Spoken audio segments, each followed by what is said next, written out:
Halo, selamat pagi anak-anak. Bagaimana kabar kalian hari ini? Semoga sehat ya. Berjumpa lagi dengan Bapak. Di pertemuan kali ini kita akan belajar bahasa Indonesia tema 1, subtema 2 dengan materi pokoknya adalah pertumbuhan dan perkembangan makhluk hidup. Ini merupakan bagian dari part 1 kemarin. Sekarang kita masuk ke part 2. Siapkan buku catatan kalian, siapkan diri kalian. Enjoy this video. Pendalaman materi subtema 2 tentang pertumbuhan dan perkembangan manusia. Di subtema 2 part 2 ini, ya, kita akan belajar tentang wawancara menggunakan kata-kata yang tepat. Wawancara sendiri itu apa? Wawancara adalah kegiatan tanya jawab secara lisan untuk memperoleh informasi. Nah, orang yang mewawancarai disebut pewawancara. Sedangkan orang yang diwawancara disebut narasumber. Sebelum anak-anak melakukan wawancara, buatlah daftar pertanyaan terlebih dahulu. Daftar pertanyaan itu dapat digunakan sebagai panduan saat melakukan wawancara. Jadi supaya apa tujuannya? Jadi supaya ketika kalian melakukan wawancara, kalian sudah tidak berpikir lagi pertanyaan apa yang hendak kalian tanyakan kepada orang yang kalian wawancara tersebut. Jadi kita lebih siap lagi ketika melakukan wawancara di lapangan. Begitu. Nah, menurut KBBI, kosakata memiliki arti perbendaharaan kata. Kosakata diperlukan untuk berkomunikasi, baik komunikasi secara lisan maupun tertulis. Lisan itu berarti disampaikan secara langsung ya, ketika kita bisa berhadapan atau by phone. Kalau tertulis ya seperti biasa, kalian menulis, bisa surat, gitu. Kemudian ada 6 kata tanya yang dapat digunakan untuk membantu dalam membuat daftar pertanyaan. Apa saja kata tanya itu? 6 kata tanya ini sudah kalian pelajari dari kelas 1, kelas 2, dan kita kelas 3 tetap diulangi lagi tentang kata tanya. Ingat, ketika menggunakan kalimat tanya diakhiri dengan tanda baca tanya, bukan tanda seru. Ya, itu harus kalian ingat-ingat. Nah, kata tanya yang pertama adalah apa, kemudian siapa, kapan, berapa, di mana, mengapa, kemudian bagaimana. Masing-masing kata tanya ini memiliki fungsi yang berbeda-beda. Fungsinya apa saja? Kalian nanti bisa mencari lagi, kalian buka lagi catatan di kelas 2, pasti sudah dijelaskan oleh Bapak Ibu guru kalian sebelumnya tentang fungsi dari kata tanya ini. Jika belum, nah pertemuan selanjutnya Bapak akan jelaskan lebih lanjut. Menulis cerita berdasarkan hasil wawancara dengan kosakata yang tepat. Nah, hasil wawancara yang sudah kalian lakukan tadi dapat ditulis dalam bentuk cerita, tidak hanya dalam daftar pernyataan dari narasumber yang sudah kalian wawancara. Nah, saat menulis cerita, gunakan kosakata yang sudah kamu ketahui artinya. Jangan menggunakan kosakata yang kamu sendiri belum mengetahui artinya. Jangan menggunakan bahasa gaul yang kalian tidak tahu artinya, nanti kalian susah sendiri.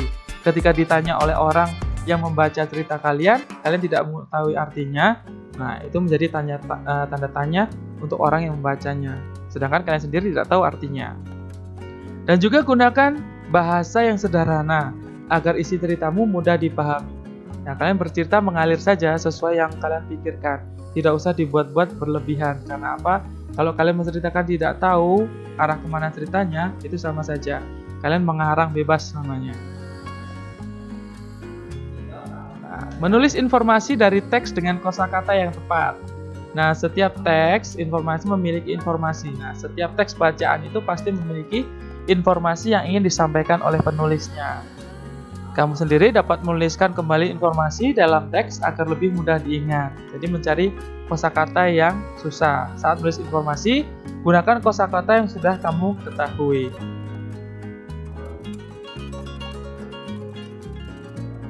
Menambah kosakata dengan membaca teks. Membaca dapat menambah kosakatamu. Caranya bagaimana? Caranya, setiap menemukan kosakata yang baru, carilah artinya di Kamus Besar Bahasa Indonesia atau KBBI.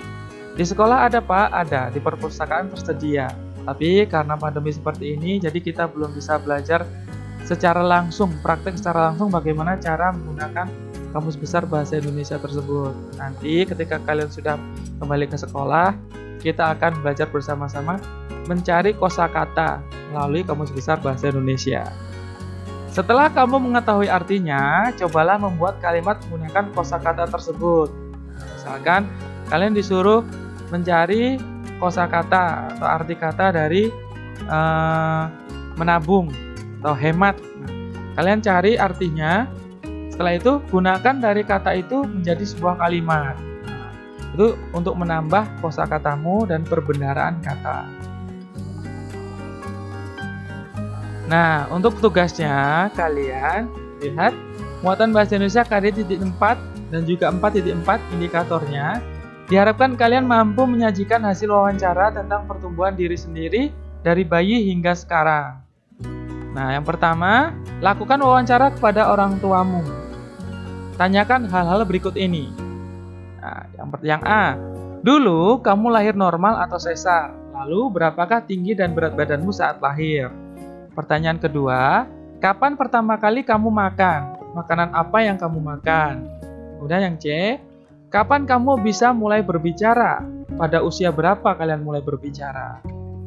Nah, pada usia berapa kamu masuk TK dan bagaimana pertumbuhan serta perkembanganmu selama itu dari TK itu? Kemudian yang E, saat ini kamu sudah kelas 3, berapa tinggi dan berat badanmu sekarang? Itu coba kalian tanyakan kepada orang tuamu melalui wawancara. Nah, ketentuan tugasnya seperti apa? Kita lihat. Ketentuan tugas yang pertama, salinlah daftar pertanyaan yang ada di layar kaca ini, ya, yang Bapak jelaskan tadi, ke buku tugas kalian atau selembar kertas. Kemudian, lakukan wawancara dengan salah satu orang tuamu, boleh ayah ataupun ibumu. Nah, biasanya yang lebih mengingat itu adalah ibu kalian, ya. Coba kalian wawancara kepada ibu. Kalaupun ibunya tidak mengingat lagi, coba tanyakan kepada ayah kalian. Kemudian yang ketiga, tugas ini harus divideokan. Sehingga selama proses wawancara, mintalah bantuan saudara ataupun salah satu orang tuamu yang tidak diwawancara untuk merekam wawancaramu. Ingat ya, tugas ini adalah tugas praktek, jadi harus divideo. Selama kalian melakukan wawancara, silahkan divideo. Nah, pada daftar pertanyaan, kata kamu diganti dengan nama kalian masing-masing. Contohnya seperti ini. Tanyakan kepada orang tuamu. Di yang pertanyaan B ya, Bapak contohkan. Soalnya di situ adalah kapan pertama kali kamu makan. Nah, kamu itu kalian ganti dengan nama kalian, misalnya. Mama, kapan pertama kali Steven makan? Nah, makanan apa yang Mama berikan kepada Steven saat itu? Contohnya seperti itu. Jadi kata kamu diganti dengan nama kalian masing-masing. Nah, kirimkan video kalian ke Google Drive yang telah Bapak sediakan paling lambat hari Selasa 17 Agustus 2021, paling lambat pukul 23.59. Jadi silahkan nanti setelah saya wawancara, kalian kirimkan video kalian ke Google Drive yang sudah disediakan. Oke? Itu tadi merupakan pertemuan kita hari ini. Silakan dicermati lagi materi yang sudah Bapak jelaskan. Jangan lupa tugasnya dikerjakan. Karena apa? Untuk memulai nilai kalian. Kalau tidak ada nilai, berarti langsung Bapak berikan nilai 0 ketika sudah melewati batas waktu yang sudah disediakan. Oke, cukup sekian pertemuan kita hari ini. Tetap sehat, tetap semangat. See you and bye-bye.